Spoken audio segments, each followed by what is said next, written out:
और अगली अहम खबर रतलाम से, जहां एनडीटीवी की खबर का असर हुआ। उज्जैन विक्रम विश्वविद्यालय ने जारी किया रिवाइज्ड मार्कशीट। 24 छात्राओं की मार्कशीट में सुधार हुआ है। 24 छात्राओं को पास किया गया है। बीकॉम की 26 छात्राओं को 0 अंक मिले थे। मार्कशीट में छात्राओं को अनुपस्थित बताया गया था। सभी 26 छात्राएं एक ही एग्जाम हॉल में बैठी हुई थी। अब इसमें सुधार किया गया है। इन 26 छात्राओं को पास किया गया है। एक ही एग्जाम हॉल में बैठी हुई थी। इनको एब्सेंट दिखाया गया था, जिसके बाद जब जांच की गई तो अब मार्कशीट पे छात्राओं के सुधार किया गया है।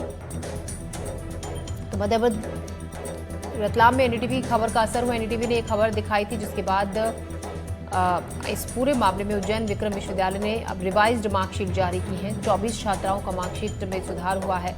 छात्राओं को पास किया गया है। बीकॉम की 26 छात्राओं को मिले थे 0 अंक। छात्राओं को अनुपस्थित बताया गया था। सभी 26 छात्राएं एक ही एग्जाम हॉल में बैठी हुई थी। मध्य प्रदेश का परिवहन विभाग और अब विभाग कम और कारनामों का अजायब घर ज्यादा लगता है। यहाँ बसें सिर्फ लोगों को मंजिल तक पहुंचाती नहीं है, कभी कभी अस्पताल, कभी शमशान तक भी पहुंचा देती हैं। हादसों के बाद फाइलें खुलती हैं, जुमले सुनाई देते हैं, फिर सब वही पुराना खेल। देखें निहारिका शर्मा की ये खास रिपोर्ट। सालों से मध्य प्रदेश का परिवहन विभाग गहरे घोटालों की गर्त में धंसा हुआ है। जैसे मिट्टी में दबे बीज से अंकुर नहीं, सिर्फ अफसरों की अकड़ निकलती है। भोपाल के बाणगंगा चौराहे पर हुआ बस हादसा इसी अकड़ और भ्रष्टाचार की परिणति है। एक ट्रेनी डॉक्टर आयशा, जो किसी की बेटी थी, किसी की बहन और सबकी उम्मीद थी, उस पर बस चढ़ गई और सिस्टम आंख बंद किए खड़ा रहा। भोपाल के बाणगंगा चौक पर जो कुछ हुआ वह सिर्फ एक दुर्घटना नहीं थी, वह एक लाचार व्यवस्था की कब्रगाह थी। एक मासूम डॉक्टर जो लोगों की जान बचाने की कसम खाकर निकली थी, उसे ऐसी बस ने कुचल दिया जिसे खुद इलाज की जरूरत थी। शादी के कार्ड ही बांटने आए थे हमको ना, उसके बाद निकल रहे थे।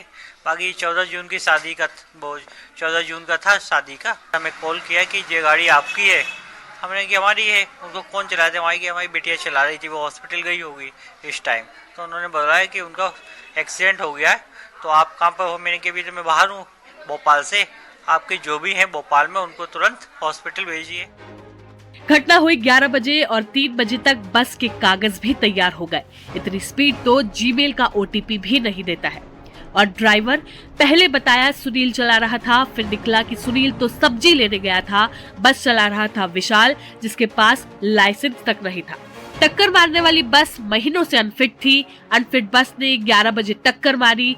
3 बजे उसे बेचने का फर्जी डॉक्यूमेंट बन गया। एग्रीमेंट बैकडेट में तैयार रखा था। प्रवेश नागर ने ड्राइवर सुनील को जिम्मेदार बताया। असली ड्राइवर विशाल बैरागी निकला और उसके पास हैवी व्हीकल लाइसेंस नहीं था, पर भारी लापरवाही का लाइसेंस जरूर था। अब विभाग ने ठान लिया है कि अब की बार सख्ती करेंगे, यानी जांच होगी, कैमरे होंगे, अफसरों की मूंछें ऐंठेंगी और बयानबाजी चलेगी।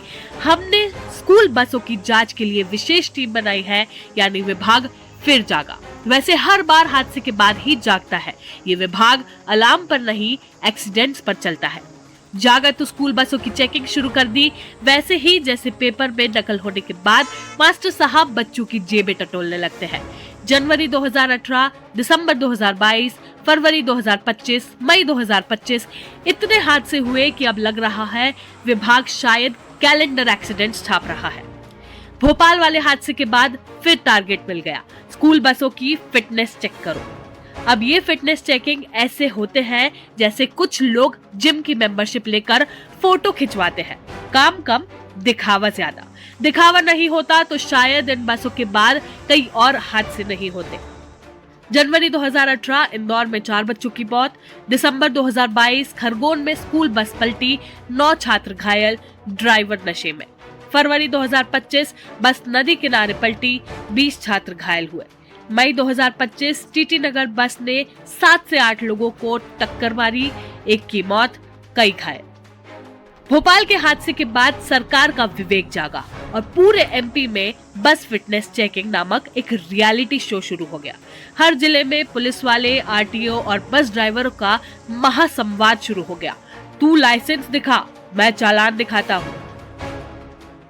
भोपाल में हुए हुए सड़क हादसे के बाद से मध्य प्रदेश सरकार ने ये नियम दिया था कि हर बस का फिटनेस चेक होना चाहिए, बस फिट है या नहीं, अगर बस अनफिट है तो वो किस तरह से सड़कों पर दौड़ रही है। इसके तहत कई तमाम शहरों में अब चेकिंग अभियान चल रहा है। इस जगह जगह बसेस को रोक कर ये चेकिंग की जा रही है कि बस फिट है या नहीं, बस में जो पर्याप्त उपकरण होने चाहिए थे वो है या नहीं, फिर चाहे वो आग बुझाने के उपकरण हो या फिर पैनिक बटन जैसे हो, सीसीटीवी हो, बस का ड्राइवर और कंडक्टर जो है उनका पुलिस वेरिफिकेशन हुआ है या नहीं, बस में कोई सहायक उपलब्ध है या नहीं, इस तरह के तमाम इंतजाम यहाँ पर देखने को मिल रहे हैं। फिलहाल इनके डॉक्यूमेंट वगैरह हमने चेक किए तो डॉक्यूमेंट तो इनके हैं, कुछ वर्दी को लेके नेम प्लेट को लेके इनकी दिक्कतें हैं।